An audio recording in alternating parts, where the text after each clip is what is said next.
Ali series books by अस्सलामुअलैकुम, welcome back to HCL। alitutionacademy.com।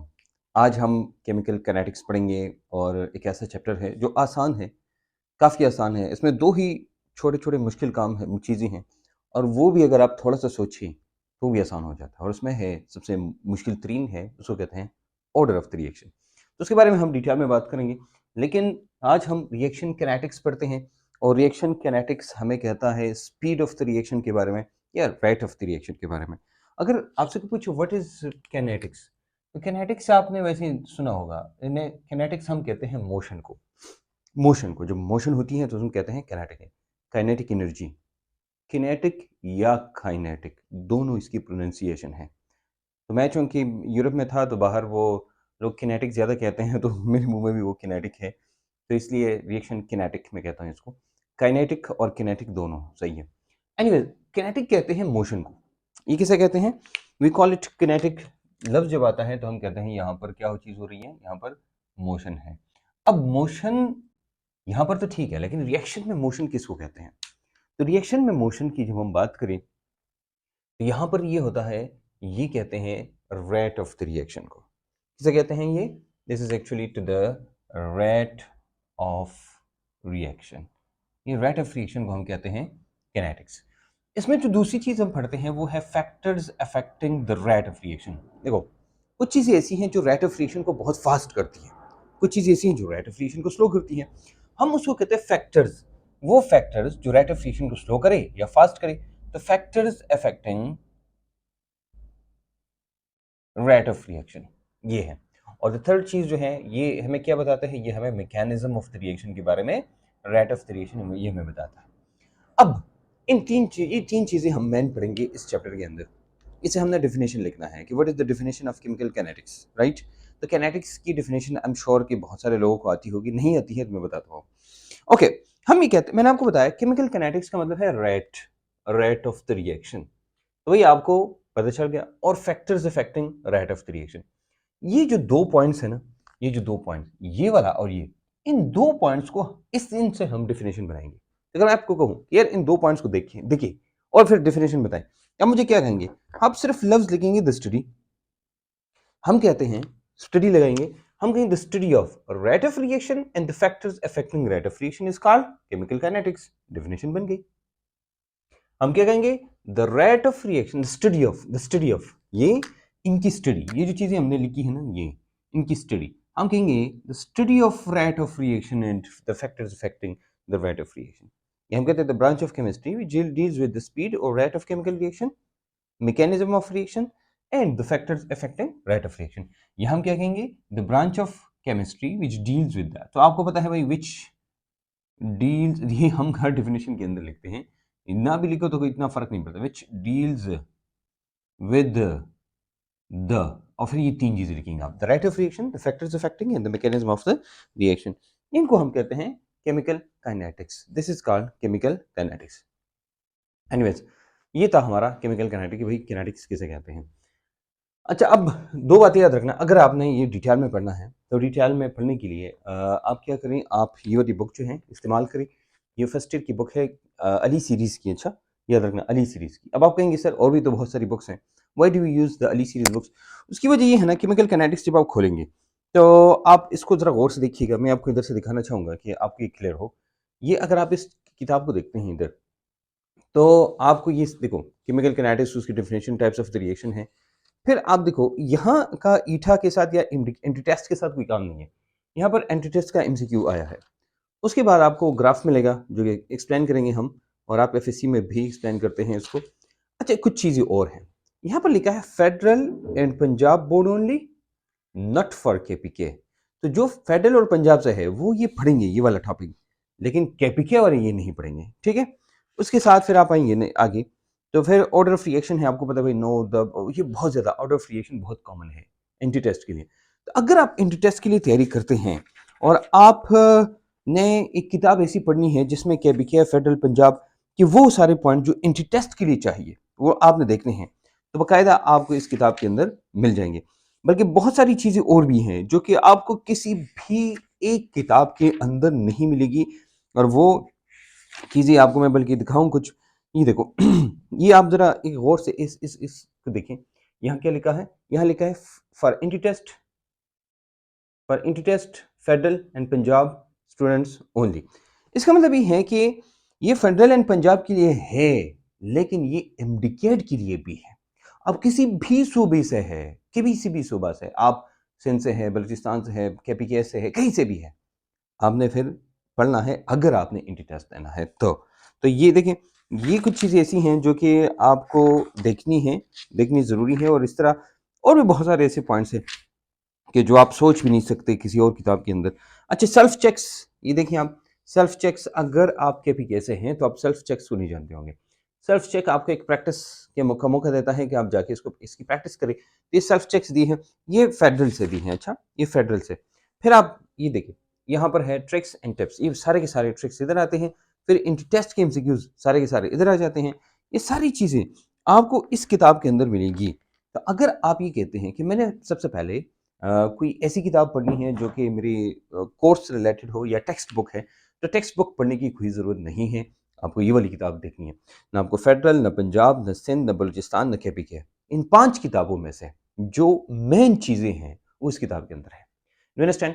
Anyways, तो ये जो इसकी जो बेसिक्स है आपने उधर से पढ़नी है, ठीक है? और इम्प्लीकेट की ट्रिक्स के लिए केमिस्ट्री इन माई पॉकेट पढ़ें आप। केमिस्ट्री इन माई पॉकेट अपने दिल दिमाग जिगर पेपर पे लिखें। केमिस्ट्री इन माई पॉकेट किताब आपने ज़रूर पढ़नी है अगर आप कहीं इंटर टेस्ट देते हैं तो, कोई भी इंटर टेस्ट। एनीवेज, हम ये बात कर रहे थे कि भाई क्या है।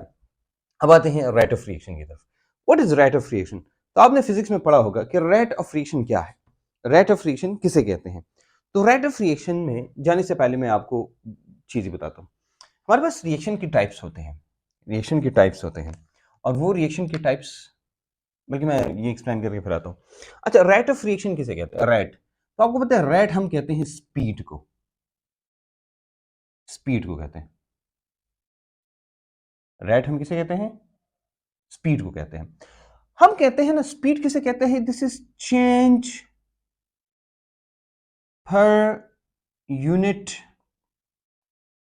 टाइम, कि किसी खास टाइम में, पर यूनिट टाइम का मतलब होता है ना, पर यूनिट, मैं लेता हूं आपको, चेंज आता है, कोई भी चेंज है और वो पर यूनिट टाइम है। पर यूनिट टाइम का मतलब क्या होगा?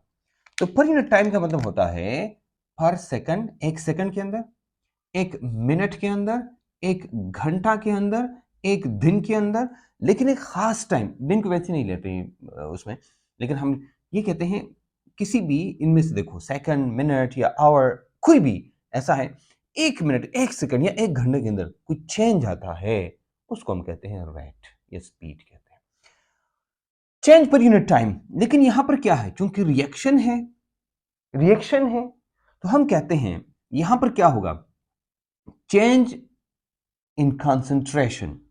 क्योंकि हम यहां पर क्या लिखेंगे, लुक, ये केमिस्ट्री के लिए स्पेशली बता रहा हूं, चेंज इन कंसंट्रेशन। ये मैं कंसंट्रेशन पूरा लिखूं लफ्ज इधर, फिर मैं इसके बाद पूरा नहीं लिखूंगा।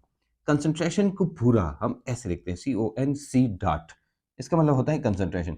तो change in concentration her unit time, मतलब एक मिनट, एक सेकंड, एक घंटा वगैरह के अंदर जितना चेंज आता है उसको हम कहते हैं change in concentration per unit time. Anyways, इसको हम कैसे लिखते हैं? तो हम लिखते हैं rate is equal to delta C, जो कि कंसंट्रेशन के लिए लिखते हैं, divide by delta T, change in time. हम ये कहते हैं कि कोई भी काम हो जाए, चेंज आ जाए पर यूनिट टाइम, एक सेकंड, एक मिनट, एक घंटा में, उसको हम कहते हैं रेट ऑफ रिएक्शन। हम इसको ये भी लिख सकते हैं, ऊपर हम लिखते हैं change in concentration, change in concentration divide by time interval. कोई भी एक मिनट, एक सेकंड की मैं बात कर रहा हूं, एक सेकंड स्पेशली हम लेते हैं मैनली। एनीवेज, अब गौर से देखिएगा, हमने क्या बात की, चेंज इन कंसंट्रेशन। हमें हमारे पास क्या है, ये हमें कहते हैं हमारे पास ये है, ये है चेंज। अब कहेंगे सर ये तो हम रिएक्शन की बात करते हैं, तो रिएक्शन हम लेते हैं इसे, देखो ये हमारे पास एक रिएक्शन है, मैंने लिया ए जो जाता है पी में, यानी प्रोडक्ट में जाता है। हमने इसके लिए रेट ऑफ रिएक्शन लिखना है। इसको हम दो तरीके से लिखते हैं। रेट ऑफ रिएक्शन के को on the basis of reactant B हम लिख सकते हैं, रिएक्टेंट बी हम लिख सकते हैं the basis of reactant, and on the basis of product भी लिख सकते हैं, ठीक है। On the basis of reactant कैसे लिखेंगे? On the basis of reactant ऐसे लिखेंगे, देखो रिएक्टेंट टाइम के साथ कम होगा क्योंकि इस्तेमाल होगा और प्रोडक्ट बनेगी।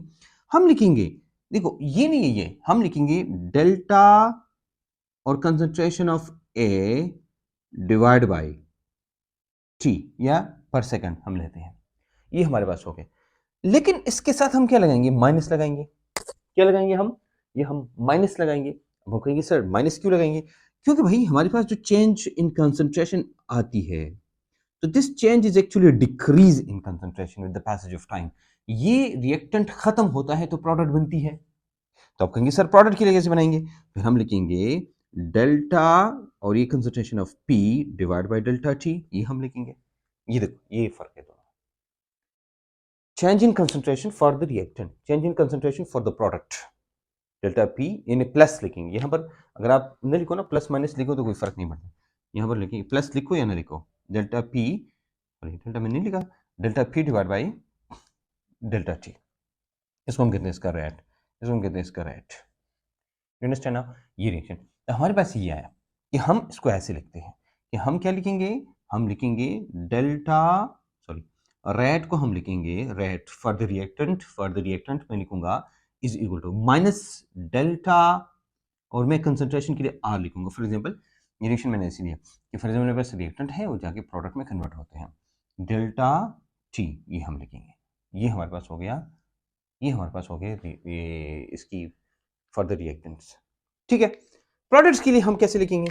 प्रोडक्ट के लिए पी पी दोनों में कॉमन है, हम लिखेंगे भाई R rate is equal to delta concentration of P, and concentration को याद रखना है, अच्छा, डेल्टा टी। ये कंसंट्रेशन के लिए ये लिखेंगे, ये जो जब भी आता है ना ये इसका मतलब होता है कंसंट्रेशन। इसका मतलब क्या होता है? कंसंट्रेशन। या इसको हम लिखते हैं सी, या इसको हम कहते हैं मोल पर डी एम क्यूब, या इसको हम कहते हैं मोल पर लीटर, ये, या इसको हम कहते हैं मोलैरिटी। समझ आ रही बात? ये सारे की सारी जो इस्तेमाल करते हैं हम, ये इसके लिए इस्तेमाल करते हैं। ये जो डेल्टा है, ये जो ब्रैकेट है, ये जैसे आप कहते हो कि इसको बड़ी ब्रैकेट कहते हैं, right, big bracket, long bracket, I don't know whatever. लेकिन एनीवेज आपको पता है इसको क्या कहते हैं तो आप नीचे कमेंट में लिख सकते हैं। अब हमारा main concern rate of reaction के साथ है। तो रेट ऑफ रिएक्शन में हमने बात की भाई कि हम क्या लिखेंगे? ऐसे लिखेंगे, हम लिखेंगे delta C divide by delta T. एक और चीज, ये तो हमने लिखा। हमारे पास क्या आया? हमारे पास आया जब हम रेट लिखते हैं ना, तो रेट, रेट की हम यूनिट लिखते हैं, तो रेट हम लिखते हैं डेल्टा, मैंने लिखा, और फिर हम क्या करते हैं, यहाँ पर हम कंसंट्रेशन लिखते हैं सी, और फिर हम लिखते हैं डेल्टा और नीचे लिखते हैं टी। तो टी तो हमें पता है भाई क्या है, तो टी हमें पता है ये है सेकंड, ठीक है। एक मिनट, ये इधर नहीं आएगा, सेकंड, ठीक है। और जो डेल्टा सी है ये कंसंट्रेशन, ए बी सी जो जो भी है, यहाँ पर इसकी जगह हम लिखेंगे ना, इसकी जगह हम लिखेंगे मोल पर डीएम क्यूब या मोल पर लीटर। तो देखो यूनिट अब क्या है? यूनिट हमारे पास होगी मोल पर डीएम क्यूब पर सेकंड, या ये होगी मोल पर लीटर पर सेकंड, या मैं लिख सकता हूं मोलैरिटी पर सेकंड, ठीक है। या इन सब चीजों में से आप मिनट को लिखिए, मतलब यूनिट आपके पास यही होगी और आप इसको सिर्फ और सिर्फ सेकंड की जगह, ये जो सेकंड है इस तमाम सेकंड्स की जगह आप मिनट लिखिए। अब यूनिट क्या लिखती है, लिख सकते हैं, मैं लिख सकूंगा, मेरे पास होगी पर मोल पर लीटर पर मिनट, ये मैं लिख सकता हूं ऐसे, ऐसे, ठीक है। यह मैं लिख सकता हूं मोल पर लीटर पर आवर, ये हो गया।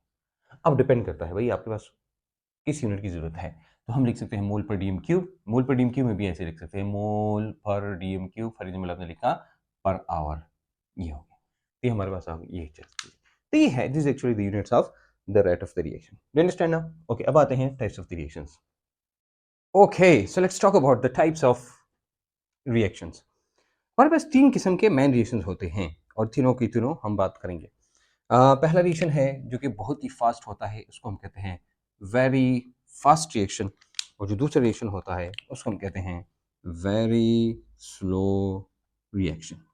एक हमारे पास बहुत फास्ट है और एक होता है बहुत स्लो रिएक्शन। इन दोनों के बीच में क्रिएशन होता है जिसको कहते हैं moderate reaction.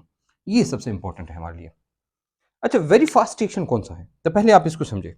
Very fast reaction जो होते हैं ना, जैसे हमारे पास आयनिक रिएक्शन है, आयनिक कंपाउंड्स के जो रिएक्शन है, जितने भी आयनिक रिएक्शंस हैं तो ये वेरी फास्ट रिएक्शंस में आते हैं। ये बहुत बहुत तेज रिएक्शंस में से आते हैं और ये स्लो रिएक्शंस में से नहीं आते हैं। एनीवेज, अब फास्ट रिएक्शन हम किसे कहते हैं? ये हम कहते हैं, ये उन रिएक्शंस को कहते हैं ना कि जिनका टाइम जो है वो 10⁻⁻10, 10⁻⁻6, 10⁻⁻12 इनमें से कोई हो या इनके बीच में से कोई हो। कुछ किताबों में एक्चुअली -6, -12, -10 लिखा है, तो जो भी है वो ठीक है, लेकिन इसका मतलब है कि सेकंड के बहुत ही किसी छोटे से हिस्से में उसको हम कहते हैं क्या? We call it very very fast reaction. दूसरी तरफ हमारे पास बहुत स्लो रिएक्शंस होते हैं, जो कि आपको पता है भाई, रस्टिंग जो रिएक्शन है ये बहुत ही एक स्लो रिएक्शन है। रस्टिंग ऑफ आयरन जो होता है ये बहुत ही स्लो रिएक्शन है, तो हम इसको वेरी वेरी स्लो में लाते हैं। इस तरह और भी रिएक्शंस होते हैं जिनके बारे में हम बात करेंगे, स्पेशली आयनिक कंपाउंड के जो रिएक्शन है, ये रिएक्शन आपको बहुत बहुत याद होना चाहिए, क्योंकि because this is very important reaction and you can find it in your books and everywhere. For example हम ये लेते हैं तो ये हम लेते हैं तो ये वाली रिएक्शन जो है बहुत इंपॉर्टेंट है, क्योंकि हम जब ये रिएक्शन लिखते हैं, इनमें से रिएक्शन है NaCl, जब रिएक्शन करता है AgNO3 के साथ, ये भी रिएक्शन करता है, ये जाके आपको देगा NaNO3 प्लस AgCl, ये हो गया। अब NaCl और सॉरी NaOH और HCl को मिलाओ, जो मिलेगा वो। ये सारी रिएक्शंस बहुत बहुत तेज रिएक्शंस होते हैं, स्पेशली आयनिक जो रिएक्शंस होते हैं वो इतने तेज होते हैं ना कि वो आप ऐसा करेंगे तो वो हो जाते हैं। अब ये हमारे पास है very very fast reaction. Very slow reaction मैंने बताया कि जैसे रस्टिंग ऑफ आयरन है वगैरह। अब हम आते हैं मेन जो हमारा रिएक्शन है ना, वो है moderate reaction. You should remember, ये रिएक्शन हम नहीं पढ़ते, ये रिएक्शन भी हम नहीं पढ़ते, हमारे पास एक ही रिएक्शन है और उसको हम कहते हैं moderate reaction. So what we talk about specially organic reaction जो होते हैं, ऑर्गेनिक रिएक्शंस, ऑर्गेनिक रिएक्शन जो होते हैं, ये जो ऑर्गेनिक रिएक्शंस है, ये इसमें ये होता है ना कि इसमें सबसे पहले बॉन्ड ब्रेकिंग होती है। जो ओल्ड बॉन्ड है, ओल्ड बॉन्ड वो ब्रेक हो जाते हैं, तो हम कहते हैं सबसे पहले बॉन्ड ब्रेकिंग होती है, old bonds are broken and then the new bonds are formed, और न्यू बॉन्ड जो है वो बन जाते हैं। तो पुरानी बॉन्ड जो है वो टूट जाते हैं और नए बॉन्ड बन जाते हैं। इसको हम कहते हैं मॉडरेट रिएक्शन। और यहाँ पर हम उन रिएक्शंस की बात करेंगे जो कि मॉडरेट रिएक्शंस होंगे, यानी organic reactions mainly. You understand now? अब देखिए, हमने बहुत सारे रिएक्शंस देखे हैं जिनमें जो बहुत तेज रिएक्शंस होते हैं, we do not talk about that, और बहुत स्लो रिएक्शन होते हैं, we do not talk about that. We gonna talk about the reactions which are very very very slow, जो कि हम सॉरी वेरी स्लो नहीं, वेरी स्लो भी हम नहीं लेते। हम लेते हैं क्या, हम लेते हैं वैसे रिएक्शन जो कि वो होते हैं, मॉडरेट होते हैं। आपने रिएक्शंस मुख्तलिफ देखे होंगे, जैसे हम वैसे ये रिएक्शंस मैंने आपको बताई, जैसे हमने SN1 SN2 रिएक्शंस पढ़ते हैं ऑर्गेनिक केमिस्ट्री के अंदर। हम हाइड्रोलिसिस ऑफ एस्टर पढ़ते हैं, वो SN1 SN2 आपने पढ़ा होगा। जिस तरह nucleophilic substitution, electrophilic substitution reaction जो हैं, हमारे पास SN रिएक्शंस जितनी भी हैं, SN1 SN2 ये हो गया, E1 E2 ये रिएक्शन हो गया। हमारे पास हाइड्रोलिसिस के रिएक्शंस हो गई, ये हो गई हाइड्रोलिसिस ऑफ एस्टर, अच्छा हाइड्रोलिसिस ऑफ एस्टर वगैरह वगैरह, ये जितनी भी रिएक्शंस है ये क्या है, ये हमारे पास। और अगर आप दूसरी तरफ देखें तो वेरी स्लो रिएक्शंस में से ये रस्टिंग ऑफ आयरन है, कर्डिंग ऑफ मिल्क है, जो कि मतलब आप कुछ ना डालें, अच्छा एक तो वो होता है। तो हमारे पास कर्डिंग है, फर्मेंटेशन होती है अब मिल्क वगैरह, फर्मेंटेशन वगैरह जो होती है, वो जितनी भी चीज़ें हैं ये सारे के सारे हमारे पास वेरी स्लो में आते हैं। हम क्या पढ़ेंगे, हम जो पढ़ेंगे ना वो ये पढ़ेंगे। इसका मतलब हुआ कि इस चैप्टर के अंदर हम जिन चीज़ों की बात करेंगे वो ये रिएक्शन है। तो जिन जिन चीज़ों की बात करेंगे मैं अभी आपको बताना चाह रहा हूँ। हम जिन चीज़ों की बात करेंगे ना, वो हमारे पास क्या है, एक तो हमारे पास वो हो गया। दूसरा, we gonna talk about mechanism, we gonna talk about mechanism. तो मैकेनिज्म किसे कहते हैं? मैकेनिज्म कहते हैं कि भाई वो कि जिसमें हम बॉन्ड ब्रेकिंग को और बॉन्ड फॉर्मेशन दोनों को फॉलो करें। और देखिए, तो हम इसको कहते हैं path followed bye a reaction. Path followed, वो रास्ता कि वो फॉलो करते हैं। तो पाथ किसे कहते हैं? पाथ कहते हैं कि कौन सा बॉन्ड कहीं पर टूटता है और कौन सा बॉन्ड कहां पर बनता है।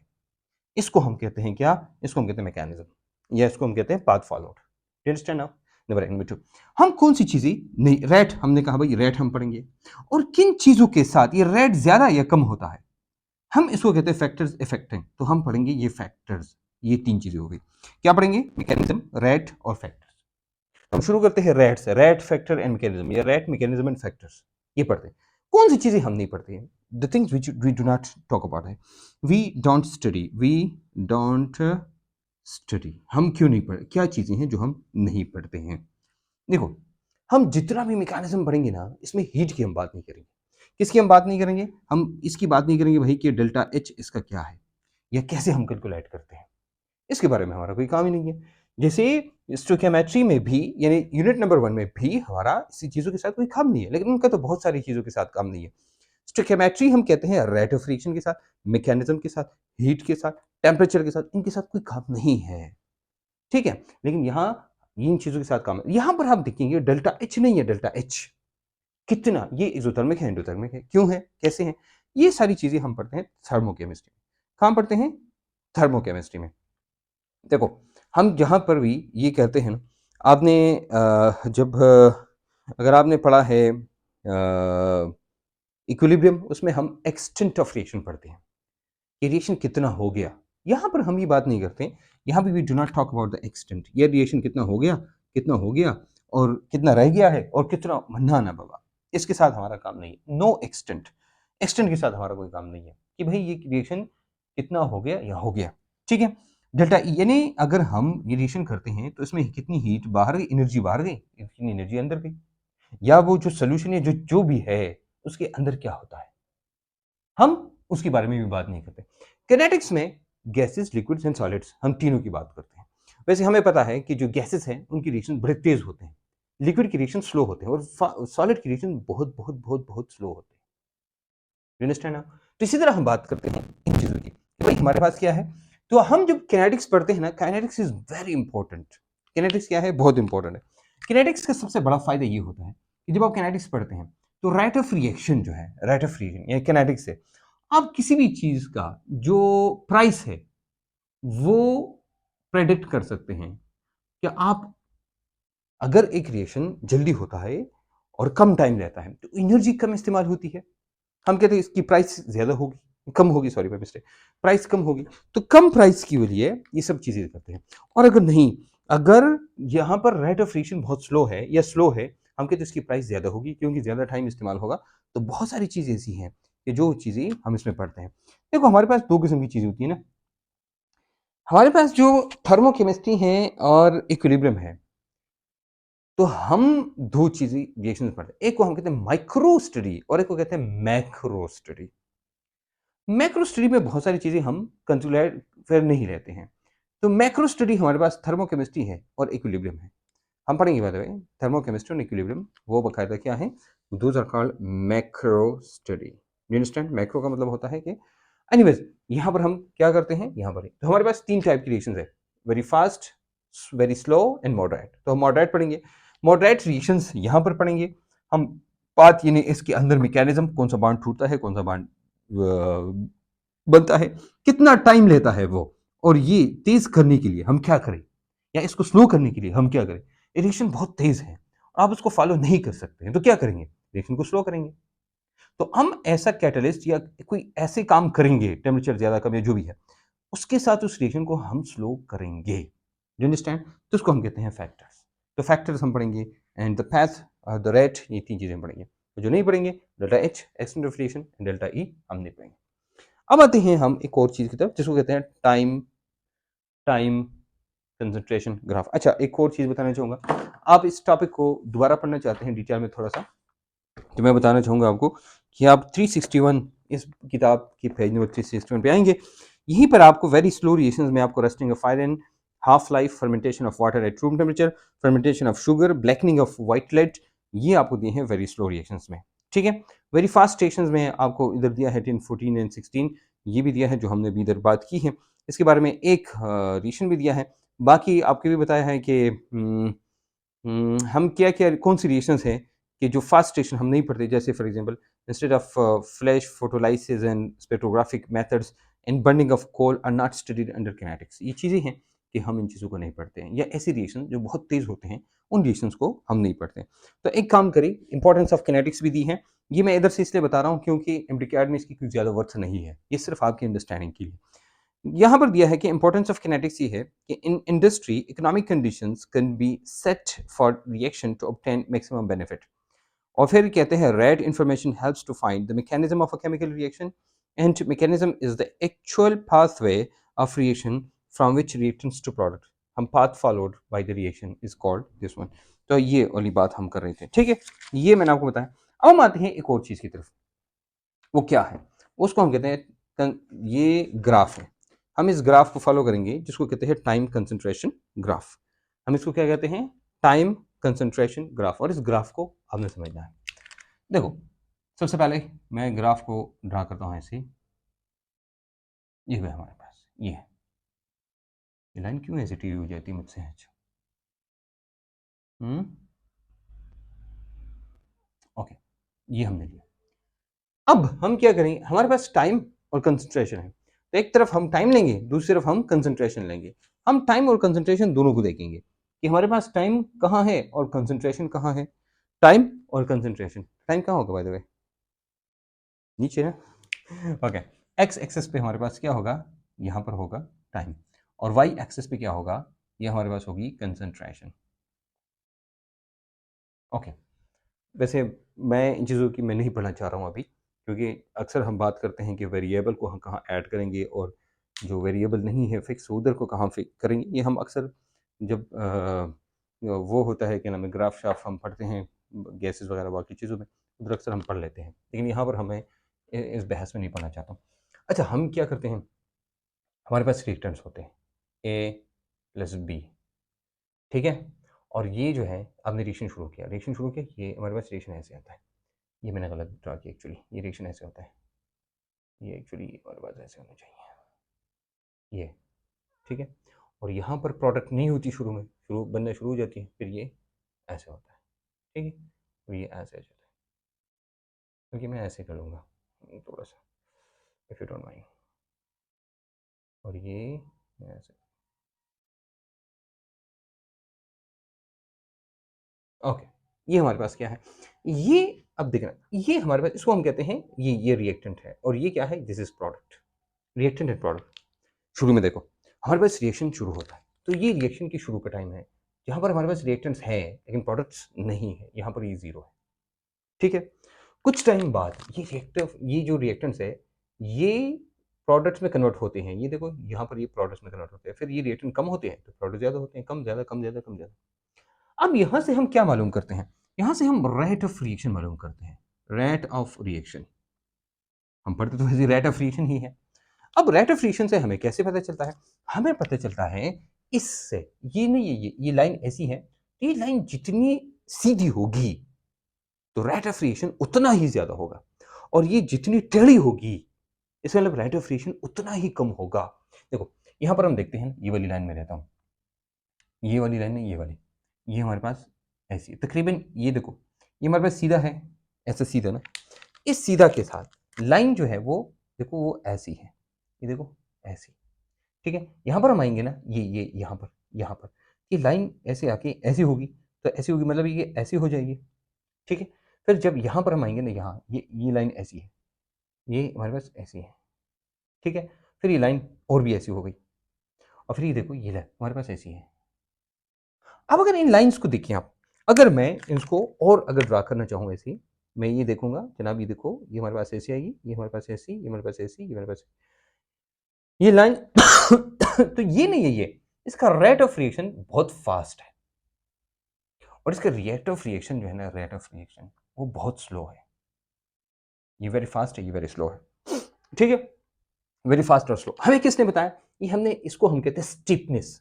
इसको क्या कहते हैं? स्टीपनेस। देखो, हम इसको कहते हैं ना, ये हमारे पास हो गया वाई एक्सेस, ये हमारे पास हो x axes, x and y. ये देखो, ये जो लाइन है, ये हम लेते हैं, ठीक है। फिर कुछ टाइम बाद हमने यहाँ पर किया, हम क्या करते हैं, इसको ऐसे लेते हैं, फिर हम ये लेते हैं, ये हमारे पास ऐसे हो गया, फिर यहाँ हम लेते हैं, ये हमारे पास ऐसे हो गया। अब देखो टाइम के साथ साथ अगर हम लें यहाँ पर, ओ हो ये ऐसे हो जाएगा, तो हमारे पास इसको हम कहते हैं steepness. Steepness is directly proportional to rate of the reaction. ये हमें बताता है कि रेट ऑफ रिएक्शन किसके साथ ज्यादा होता है, स्टीपनेस के साथ ज्यादा होता है। You understand now what I say? Okay, is it clear? और से देखिए इस रिएक्शन को, हमने कहा कि रेट ऑफ रिएक्शन, लेकिन और same is the case of the product की भी वही बात है। हमने लिखा था ना ऐसे ही, हमने लिखा था कि अगर हम कहें कि a प्लस बी ये मिलते हैं और ये हमें देता है c प्लस डी, कंसिडर करें ये हमारा है a प्लस बी और ये है c प्लस डी, ये हो गया हमारा, ठीक है, रेट ऑफ रिएक्शन। तो हम ये देखेंगे कि याद रखना rate of reaction is very fast in the beginning. ये क्या होता है, वेरी, ये वाला फास्ट नहीं, अच्छा वेरी फास्ट नहीं, ये मॉडरेट में से fast, very fast in the beginning. क्या होता है, ये बिगिनिंग में बहुत तेज होता है, देन स्लोज डाउन रेगुलरली। ये हमारे पास रेगुलरली ये रेट ऑफ रिएक्शन स्लो होता है रेगुलरली। अच्छा, ये कभी भी एक ही सीध में नहीं जाता। अगर ये एक ही सीध में जाता ना, फिर हमारे पास ये सीधा ऐसे आता, या सीधा ऐसे जाता, या सीधा ऐसे आता, लेकिन ऐसा नहीं है, हमारे पास सीधा नहीं है, हर वक्त ये कर्व कर्व कर्व, मतलब ये हमें कैसे पता चलता है, no curve shows this, curve, ये कर्व नहीं है, कर्व, ये जो कर्व है, ये जितनी भी कर्व्स हैं, ये स्टीपनेसेस हैं आते हैं, तो हम जो कर्व लेते हैं ना, कर्व, हर कर्व क्या है, कर्व शोज वेरिएशन या चेंज। ये हम क्या कहते हैं, curve shows variation, curve variation show करता है, कर्व क्या शो करता है, वेरिएशन शो करता है, कर्व शोज वेरिएशन, तो कर्व वेरिएशन शो करता है। अब उन चीजों को देखिए हम। अच्छा, टाइम के साथ क्या होता है, जो रेट ऑफ रिएक्शन है ना वो स्लो होता है। समझ आ रही बात ना, कि शुरू में रेट ऑफ रिएक्शन बहुत तेज होता है और टाइम के साथ साथ रेट ऑफ रिएक्शन स्लो होता है और फिर बहुत ही स्लो हो जाता है। मैं आपको एक्चुअली केपीके बुक में एक ग्राफ है, उसमें एक वैल्यू दी है, उसे वो वैल्यू बताना चाहूंगा। I love to go there. बाकी पंजाब फेडरल केपीके सब में सेम है बस, लेकिन यहां पर जो मैं आपको बताना चाहता हूं वो देखो, शुरू में जो रिएक्शन 15 मिनट्स में होता है, ठीक है, वो रिएक्शन बाद में 15 मिनट्स में नहीं होता, बल्कि वो 150 मिनट्स में होता है। क्या है, देखो हम कहते हैं कि in the beginning the reaction is more steep while later on it becomes less steep. ये टाइम के साथ जो है वो कम हो जाता है। अच्छा, ये वैल्यू क्या है, हम कहते हैं शुरू में 15 मिनट्स में जो रिएक्शन होता है वो बाद में 150 मिनट्स में होता है। ये बाकायदा पेज नंबर 363 में दिया है, ठीक है। शुरू में यहां पर जो रिएक्शन है, ये नहीं है इतनी जगह जो हमने ली, फॉर एग्जांपल ये नहीं है, यहां से ये कंसिडर करो, ये आपकी 15 मिनट्स हैं, 15 मिनट में ये रिएक्शन होता है, ये जगह नहीं, ये 15 मिनट्स है आपकी। उतनी ही जगह यानी उतना ही रिएक्शन अगर आप इधर लेंगे, इधर ये हमारा ये होगा 150 मिनट्स। ये क्या शो करता है, ये हमें यही शो करता है ना कि टाइम के साथ rate of reaction slows down. और कितना स्लो होता है, इतना स्लो होता है कि जो 15 मिनट का रिएक्शन था वो अब 150 मिनट में होता है। That is the difference between, कि भाई ये वेरिएशन होती है with the passage of time. अगर आप आगे जाएंगे ना, 150 से और भी ज्यादा ज्यादा ज्यादा टाइम लगेगा, मतलब रेट ऑफ रिएक्शन और भी कम होगा। 150 के बजाय 160 मिनट, यहाँ 170, 200, 300, 400 मिनट लगेगा वो रिएक्शन जो शुरू में 15 मिनट्स में होता था। ये के भैया बुक में बकायदा लिखा है, ठीक है। अच्छा, एक काम करेंगे, जो ग्राफ है ना, ग्राफ ये सर मैं बताना चाहूंगा, 15 minutes to decrease reactant by 0.1 slow rate, और ऊपर लिखा है कि 15 मिनट्स टू डिक्रीज। तो ये नीचे ये ग्राफ है ना, ग्राफ, तो ये एक्चुअली ऊपर ठीक है, ये ऊपर ठीक है, यहाँ पर ये ठीक है, लेकिन ग्राफ में ये 15 मिनट्स ठीक है यहाँ पर, अगर आपको नजर आ रहा है, और यहाँ पर ये 150 मिनट्स है। बस इसको आपने याद रखना है, ठीक है। इस किताब के अंदर दो छोटी छोटी ऐसी प्रिंटिंग मिस्टेक्स आई हैं। एक्चुअली ये जो बंदा बता रहा था ना, जिस बंदे को हमने डिजाइनिंग दी थी, उसको हमने 150 लिखा था, लेकिन गलती से उसने वो 15 लिखा है, तो आपको पता होना चाहिए, ठीक है। This is about what, this is graph. ये हमें ये ग्राफ यही चीजें बताता है। हमारे पास स्टीपनेस नहीं है, स्टीपनेस ये रेट ऑफ रिएक्शन हमें बताता है। हाँ देखो, रेट ऑफ रिएक्शन जब हम काउंट कैलकुलेट करते हैं, ये जब हम कैलकुलेट करते हैं, हमारे पास जो रेट ऑफ रिएक्शन की वैल्यू आती है, तो rate of reaction is positive. हमारे पास क्या है यहाँ पर, एक रेट ऑफ रिएक्शन हमारे पास क्या होता है, ये हमारे पास एक पॉजिटिव वैल्यू होती है, पॉजिटिव वैल्यू होती है, यानी रेट ऑफ रिएक्शन है, हमें पता है भाई रिएक्शन तो होता रहता है ना, डिफरेंट प्रोडक्ट में कन्वर्ट होते हैं बहुत ही कम टाइम में, तो रेट ऑफ रिएक्शन की जो वैल्यू वो बहुत छोटी होगी, ये हो सकता है कि बहुत ज़्यादा हो, तो हो सकता है कि वैल्यू बहुत ज़्यादा हो, रिएक्शन रेट ऑफ रिएक्शन बहुत तेज़ हो या बहुत स्लो हो, ये हमारे पास, लेकिन वैल्यू जो आती है ना वो पॉजिटिव में आती है, नेगेटिव में नहीं होती, तो ये पॉजिटिव की वैल्यू होती है हमारे रेट ऑफ रिएक्शन। अच्छा, ऊपर हमने एक रिएक्शन लिखा, ऊपर गौर से देखिए, हमने देखा ए प्लस बी जो कि कन्वर्ट होता है किसमें, सी प्लस डी। क्या आप एक एहसान करते हैं सकते हैं मुझ पे कि आप क्या करें कि ये जो रेट ऑफ मैंने रिएक्शन लिखा है इसका आप रेट ऑफ रिएक्शन लिख के मुझे सेंड करें, या नीचे आप लिखिए उस पे, या आप वेबसाइट पे जाके जैसे हमने ये लिखा है, ये हमने जो रेट ऑफ रिएक्शन लिखा है वैसे आपने ये भी लिखना है, तो आपने क्या करना है, ये रेट ऑफ रिएक्शन को ऐसे लिख के आपने ये नीचे लिखना है, बल्कि आप वेबसाइट पे जाएं alikuchenacademy.com वेबसाइट पे जाएं, उधर इस लेक्चर के नीचे आप ही लिखिए ये बहुत, तो मैं एक बंदे को फॉर एग्जांपल, और इस वीडियो पे अगर लाइक्स 100 से ज़्यादा आते हैं, 100 से ज़्यादा, उनमें से एक बंदा मैं सेलेक्ट करूंगा, नीचे कमेंट भी करें, अच्छा लाइक लिख के, इस वीडियो के नीचे लाइक लिख के, लाइक, और जो वीडियो को लाइक करे, अगर 100 से ज़्यादा लाइक्स आए, याद रखना इस वीडियो पर, तो उस एक बंदे को मैं रैंडमली सेलेक्ट करके ये वाली बुक मैं सेंड करूंगा, ठीक है, this is my gift from my side to you people, मेरी तरफ से ये किताब आपको गिफ्ट होगी। एनीवेज, हम बात कर रहे थे क्या, हम बात कर रहे थे जनाब इसके बारे में, और मैंने आपको बताया वही हम क्या करेंगे, change of the concentration divide by the time interval, बाकायदा इधर हमने बात की है, आपने सिर्फ क्या करना है, इसी को, इस ए प्लस बी को लिखना है इस फॉर्म में, बस इतना करना है, ठीक है। ओके जनाब, ये था हमारा ये वाला। अब हम बात करेंगे, हमारे पास दो किस्म की रिएक्शंस होते हैं, एक को हम कहते हैं एवरेज रिएक्शन, दूसरे को कहते हैं इंस्टेंटेनियस रिएक्शन। हम दो चीज़ें पढ़ते हैं, दो किस्म के हम वो लिखते हैं rate of reaction. Rate of reaction को हम ऐसे भी लिखते हैं, गौर से देखना, रेट ऑफ रिएक्शन हम दो अंदाज में लिख सकते हैं, एक हम लिखते हैं delta C divide by delta T, और दूसरा हम लिखते हैं D C divide by D T, या डी एक्स भी लिखा जाता है, इससे कोई फर्क नहीं पड़ता, अगर आपने लिखा ना D x divide by D T तो भी ठीक है, यहाँ delta x divide by delta T तो भी ठीक है, कंसंट्रेशन है ना। अब ये हमने इन दोनों में क्या फ़र्क है और क्यों है, इसके बारे में आपने मुझे बताना है, क्योंकि नेक्स्ट लेक्चर में हम इन दो चीज़ों के बारे में डिटेल में बात करेंगे कि what is the difference between average reaction and instantaneous reaction. मैं एक्चुअली ये लेक्चर इतना ही बनाना चाहूँगा, इससे ज़्यादा नहीं, उसकी वजह ये है कि मैं चाहता हूँ कि आप लेक्चर को में बोर ना हो, जितने लेक्चर्स हैं हर एक लेक्चर को अलग-अलग देखें, अंडरस्टैंड करें, जो टॉपिक है उसको भी अंडरस्टैंड करें। अगर आपको ये वीडियो पसंद आई है, आपने कुछ सीखा है और आपको लगता है कि इसके साथ आपकी केमिस्ट्री आसान होती है या आपने नया कुछ सीखा है, तो प्लीज़ नीचे कमेंट सेक्शन में अपना फीडबैक ज़रूर लिखिएगा। alikuchenacademy.com वेबसाइट पे जाइएगा, हमें ज़रूर सपोर्ट करिएगा। मिलेंगे इंशाल्लाह। अल्लाह हाफ़िज़।